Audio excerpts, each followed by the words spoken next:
প্রবল বৃষ্টিতে বিপর্যস্ত মালদা মেডিকেল কলেজ জলের তলায়। অন্যদিকে মালদা ইংরেজ বাজারের একাধিক ওয়ার্ডও জলমগ্ন হয়ে পড়েছে। রেল লাইনের পাশে ধস, ব্যাহত ট্রেন চলাচল। এবং যে ছবিও দেখতে পাচ্ছেন, মালদা মেডিকেল কলেজ জলমগ্ন হয়ে পড়েছে। প্রবল বৃষ্টিতে বিপর্যস্ত মালদা, জলের তলায় ইংরেজ বাজারের একাধিক ওয়ার্ড। রেল লাইনের পাশে ধস নেমেছে, যার ফলে ব্যাহত ট্রেন চলাচল। মালদা মেডিকেল কলেজে জল জমেছে, অর্থাৎ জলমগ্ন মালদা মেডিকেল কলেজ, যেখানে রোগী এবং রোগীর পরিজনরা যথেষ্ট সমস্যার মধ্যে পড়েছেন। সেই ছবি আপনারা দেখতে পাচ্ছেন। বিপর্যস্ত মালদা প্রবল বৃষ্টিতে জলের তলায় ইংরেজ বাজারের একাধিক ওয়ার্ড জলমগ্ন হয়ে পড়েছে এবং রেল লাইনের পাশে ধস, যার জেরে ব্যাহত ট্রেন চলাচল।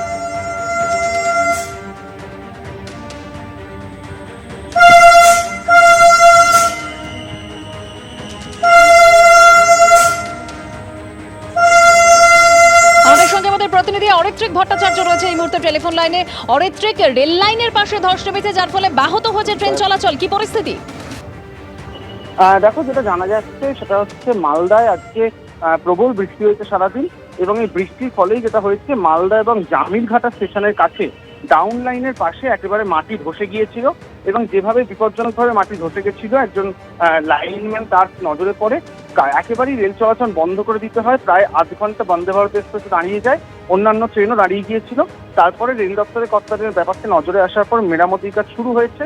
এখন যেটা জানা যাচ্ছে, সেখানে রেস্ট্রিক্টেড একটা স্পিডে, অর্থাৎ ধীর গতিতে ট্রেন চালানো হচ্ছে, যাতে কোনো রকম দুর্ঘটনার আশঙ্কা না থাকে, এবং তার সঙ্গেই কাজ চলছে ওই অঞ্চলে, যাতে রেল লাইনের তলার মাটিকে আরো মজবুত করা যায়, সেই কাজ চলছে।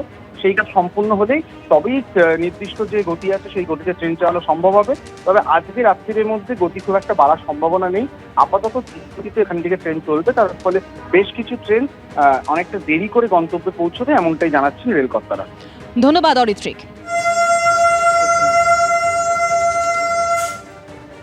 একদিকে মালদার ছবি দেখালাম, প্রবল বৃষ্টিতে বিপর্যস্ত মালদা মেডিকেল কলেজে জল জমে গিয়েছে। অন্যদিকে পাহাড়ে অবিরাম বৃষ্টি, তিস্তার জল ঢুকে প্লাবিত একাধিক গ্রাম, অর্থাৎ জলপাইগুড়ির মালবাজারের টোটগাঁও গ্রাম, যেখানে 50টির বেশি পরিবার জলবন্দী হয়ে পড়েছে, যারা আশ্রয় নিয়েছেন একটি স্থানীয় স্কুলে।